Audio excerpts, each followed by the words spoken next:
Good morning বাবা।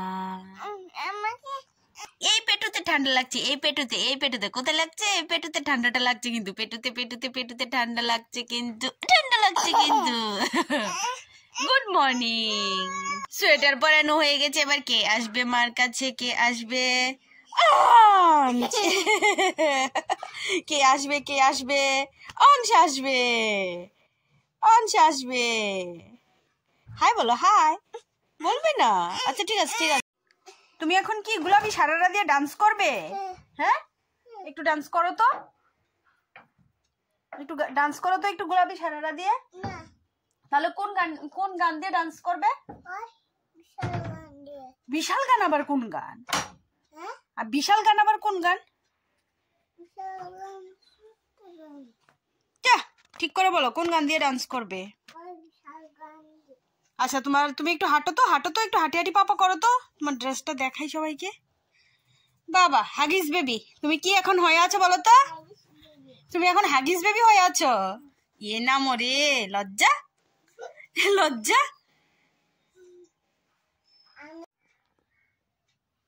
High.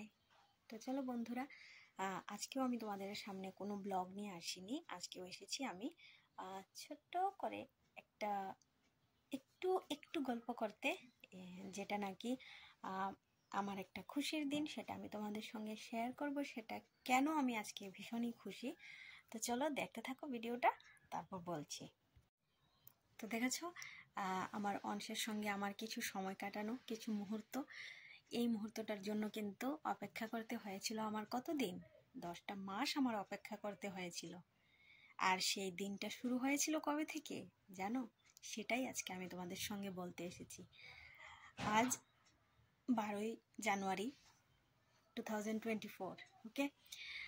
আর আমি first যেদিন জানতে পারি যে আমি প্রেগন্যান্ট, সেদিনটা ছিল 2021 সেম 12 জানুয়ারি।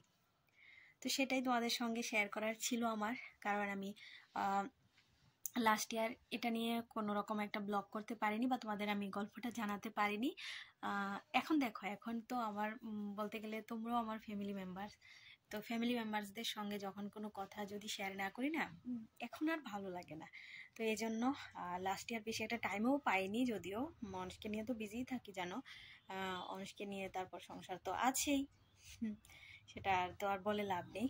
তো এরকমভাবে বিজি থাকার ফলে গত বছর আমি সেরকমভাবে তোমাদের সঙ্গে আর এই গল্পটা করে উঠতে পারিনি। অনেক দিন ধরেই ভাবছিলাম যে আস্তে আস্তে গল্পগুলি করব, ঠিক আছে। তো আজকে 12ই জানুয়ারি, তো আজকে ভাবলাম যে না, আজকে থেকে শুরু করি আজকের গল্পটা।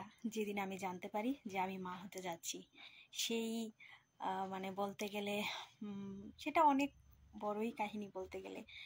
তোমরা আমার লাস্ট ভিডিওতে দেখেছো, আমার মার বার্থডে নিয়ে আমি একটা ভিডিও পোস্ট করেছিলাম। সে বছরও কিন্তু আমরা আমার মার বার্থডে সেলিব্রেট করতে গিয়েছিলাম। তারপরে এরকম এটা জানার পরে মা বলল যে হ্যাঁ, এটাই আমার জন্য বার্থডে গিফট। তখন কিন্তু মাকে সঙ্গে সঙ্গে বার্থডে গিফট কিছুই দেওয়া হয়নি।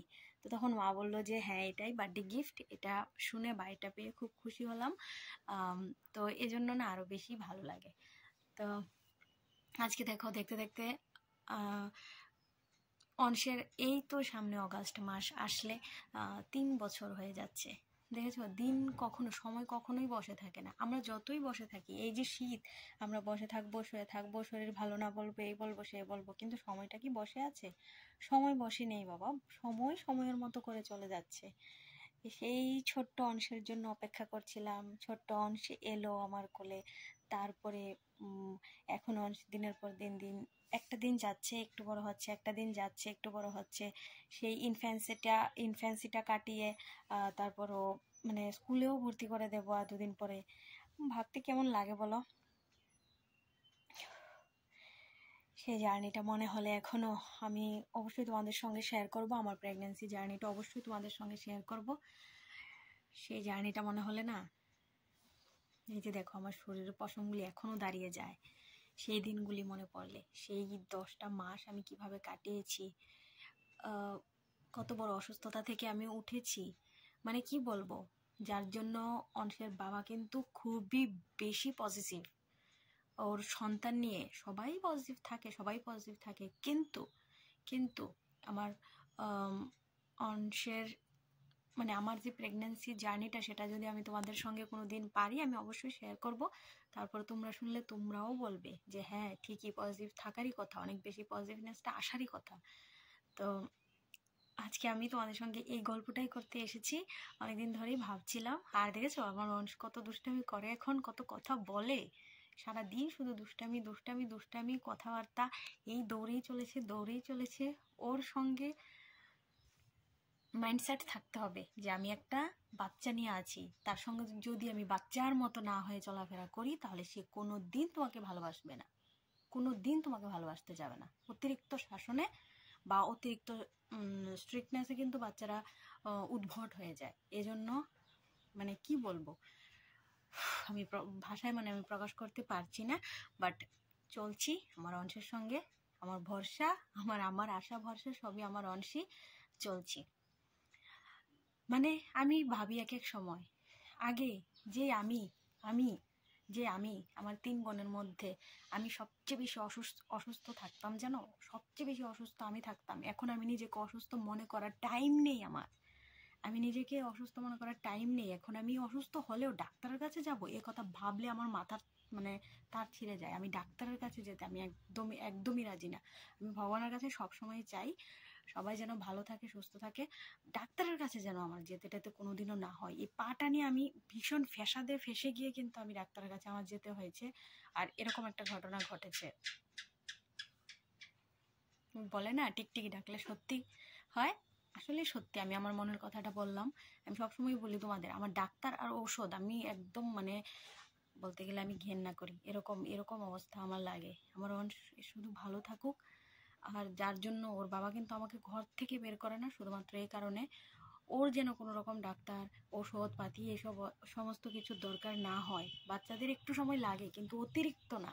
যাই হোক, আমি আজকে এসেছি তোমাদের সঙ্গে একটু গল্প করতে, একটু গল্প করব, বেশি বকবক করব না। তো সেটাই আজকের ছিল তোমাদের সঙ্গে শেয়ার করার মতো। তো কেমন লেগেছে আমার আজকের দিনটা, তোমরা তোমাদের কাহিনীটাও শেয়ার করবে। আমি কিন্তু সবার এইসব, আমি কিন্তু ফ্যামিলি ব্লগ বলো, এইসব জিনিস কিন্তু আমি খুব দেখি কিন্তু আমার বেশ ভালো লাগে। আমি আগেও কিন্তু দেখতাম, অনেকের প্রেগনেন্সি জার্নি দেখেছি বা শুনেছি, আমার বেশ ভালো লাগতো, এখনও আমার ভালো লাগে, আমার শুনতে খুব ইচ্ছে করে। এই জন্য আমি আজকে তোমাদের সঙ্গে বললাম।